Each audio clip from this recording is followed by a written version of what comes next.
est ressuscité. Chers amis, j'ai l'impression que on est quand même un peu étonné, au nom du Père, du Fils et du Saint-Esprit, on est quand même un peu étonné de réentendre en fait cette conclusion de la passion de notre Seigneur Jésus-Christ.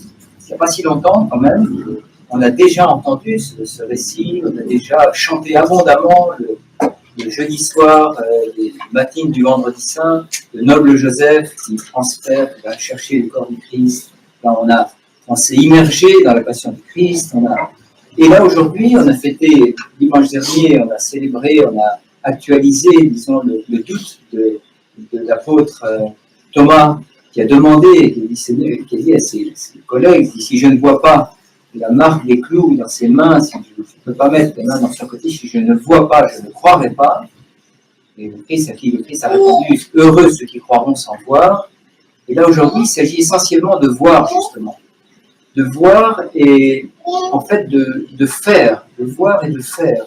C'est intéressant que l'Église nous ait donné cet enseignement qui est nouveau, en fait, aujourd'hui, parce que c'est dans le contexte de la résurrection que, de nouveau, on s'immerge dans sa mort et dans un moment particulièrement douloureux, puisque ceux qui avaient suivi le Christ, c'est l'échec, enfin, mettons-nous à cette place-là, c'est l'échec total. Il était condamné, il était bafoué, il était humilié, il a été renié, il a été vendu, et il est mort sur la croix, et voilà, et personne ne s'en occupe vraiment, parce que quand Saint Joseph d'Arimathie va courageusement, comme dit l'Évangile, parce qu'il y va au risque de sa vie, en tout cas de sa position sociale, parce que c'est des membres très importants du Sanhédrin, donc c'est très risqué. Il va et il ne sait même pas est-ce qu'il est mort ou pas. Donc c'est vraiment l'homme délaissé, la solitude totale de l'homme Dieu, du Christ Dieu, de celui auprès duquel il reste fidèle. Ces personnes restent fidèles jusqu'au bout, ça c'est une grande aide pour nous qui pouvons être confrontés dans notre vie à des situations d'amitié, de relations où on peut abandonner la partie, on aurait envie d'abandonner la partie parce que tout est perdu. Quand tout est perdu, il y a la fidélité, Dieu ressuscite pour ces personnes-là, pour ces personnes qui sont fidèles, pour les fidèles jusqu'au bout, jusqu'à l'incompréhensible. Et d'ailleurs, il n'y a pas de parole en dehors celle de demander le corps de notre Seigneur. Voilà, il accomplit ce que d'autres évangélistes nomment également Nicodème, fait mémoire en ce jour également. Et Saint Joseph le descend de la croix. Voilà. Et les femmes regardent. C'est très intéressant. Parce que toute notre foi, comme dit l'apôtre Paul, repose sur ce témoignage, sur ceux qui ont vu, qui ont été témoins. Et c'est très beau ce passage de témoin, justement, de témoin à témoin entre ces hommes, fidèles parmi les fidèles, qui étaient en fait des disciples cachés du Christ, qui ne sont pas, on sait qu'ils n'ont pas acquiescé à ce qui s'est passé. Et Nicodème allait voir de nuit le Christ. Hein. C'est vraiment des personnes qui sont extraordinaires et qui accomplissent un service, comme nous accomplissons un service liturgique. Aujourd'hui, cet évangile, nous l'entendons justement dans un tout autre contexte, puisque jusqu'à dimanche dernier, nous avons vécu dans un temps chronologique. Nous avons accompagné le Christ avec Thomas, jusqu'à Thomas, dans un temps, voilà, le temps de l'horloge. Et aujourd'hui, on passe dans le métatemps, dans le temps liturgique, où on accomplit ce service, comme les femmes mirophores. On vient apporter non pas de la myrrhe, cette gomme remplie de parfum, mais avec nos chants, avec les textes liturgiques que disent abondamment, à la place de myrrhe, présentons nos chants au Seigneur. On vient avec c'est pour ça qu'on porte des lumières, et on voit très bien que c'est tellement fragile aussi. On est ensemble, c'est pour ça qu'on est allé chercher des personnes qui étaient dans la salle paroissiale pour commencer, parce que les mirophores ne viennent pas en ordre dispersé à la liturgie. Elles viennent ensemble, elles viennent et dans leur faiblesse, on voit bien toutes ces faiblesses humaines grâce à laquelle nous pouvons croire vraiment les paroles de l'Évangile, parce que dans cette faiblesse se manifeste toute la force de l'Esprit Saint. L'Esprit Saint, les pères disent qu'on a vécu un carême de 40-50 jours avec le temps de pré-carême, et que nous avons débuté, en particulier à partir du dimanche dernier, nous avons débuté le carême de l'Esprit Saint. Ce carême de l'Esprit Saint qui n'a pas grand-chose à voir, si ce n'est que c'est la même durée jusqu'à l'Ascension, 40 jours, jusqu'à la Pentecôte, Pentecôte, c'est-à-dire 50 jours. Le carême, c'est le carême de la joie, le carême de la lumière. C'est pour ça qu'on parle des lumières, c'est pour cette raison qu'on chante encore pendant la divine liturgie, le Trop-Père, que Christ a ressuscité les morts, par sa mort il a vaincu la mort, à ceux qui sont dans les tombeaux, il a donné la vie. On se salue au son de Christ est ressuscité, on apporte des offrandes, on bénit encore des œufs. Jusqu'à l'Ascension, on bénit, on apporte à l'Église des œufs teints en rouge, on les bénit, on les partage, on bénit les laitages, on bénit.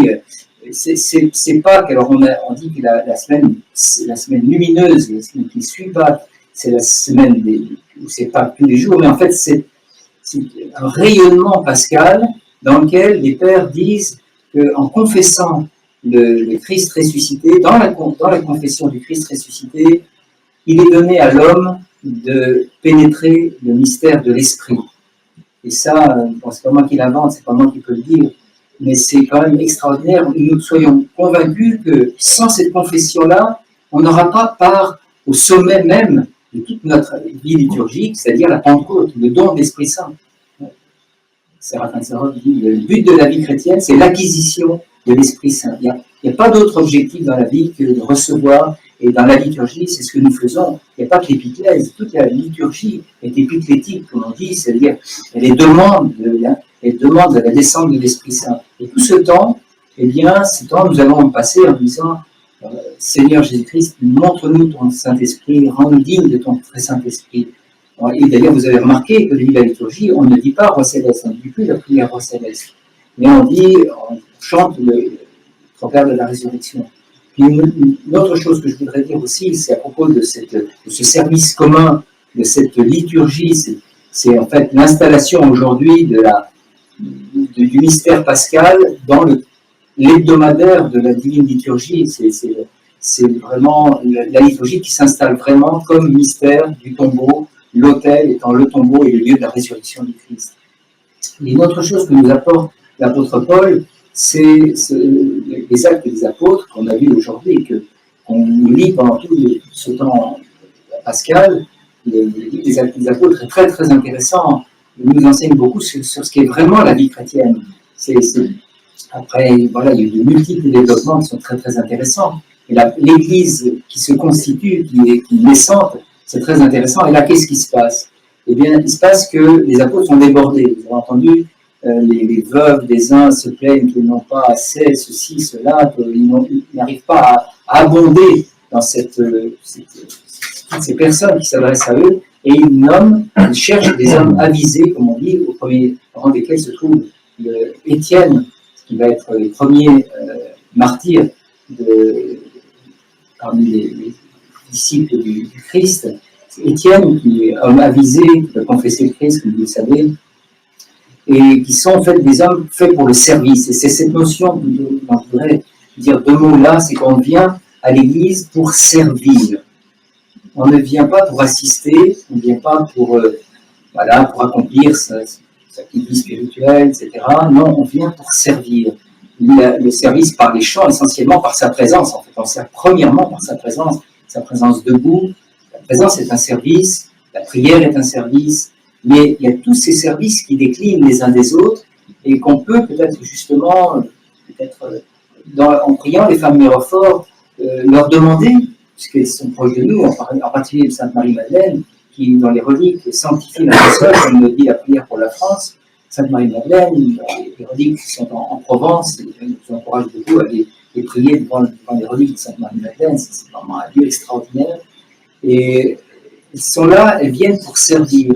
Elles ne se posent pas d'autres questions que on est incapable de rouler la pierre. On va en sachant que ça va être, comment ça va se passer, on y va avec crainte. Et on est rempli, alors évidemment, toute leur faiblesse, c'est qu'elles sont, l'ange leur dit, allez annoncer la bonne nouvelle de la résurrection. le Christ n'est pas là. Le Christ les envoie en Galilée. Alors la Galilée, c'est, on va dire, une banlieue de Jérusalem, un endroit où les Galiléens justement se réunissaient, c'est-à-dire chez eux en fait, dans l'envoi, on voit bien très bien l'envoi après la liturgie, le renvoi comme on dit, dire retourner, annoncer et ne pas avoir peur maintenant que nous avons dans la demande de l'Esprit Saint, nous allons pouvoir confesser le Christ, n'ayons pas peur, confessons le Christ dans notre milieu professionnel, dans voilà, toutes les personnes.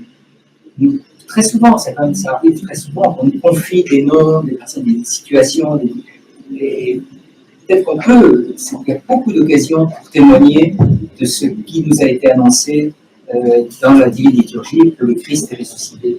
Donc c'est à la fois cette notion de service en venant, nous rendant au tombeau, en nous rendant à l'église, qui est cette très sainte Mirophore, quel est mon rôle, quelle est ma mission, qu'est-ce que vous me donnez moi, Mirophore également, qu'est-ce que je peux faire dans l'église, quelle est ma place dans l'église. Ça arrive assez souvent, on ne la connaît pas très bien, car il y a de multiples choses, évidemment, les iconographes, les chanteurs, beaucoup des acolytes, mais en fait, il y a énormément à faire, et très souvent on se rend compte qu'il manque de bras. Et les Mirophores, elles viennent ensemble, et elles sont l'église naissante, en fait. Elles sont cette église fragile, et nous ne sommes pas meilleurs qu'elles, pas pire non plus. Et on peut prendre leur exemple et leur demander ce qu'on peut faire à la foi, cette fidélité absolue jusqu'au bout que Saint Joseph d'Arimathie et Saint Nicodème nous montrent ce jour. Et nous pouvons rendre gloire à notre Dieu qui nous fait part de tous ces saints mystères et clamer le Christ est ressuscité. Amen.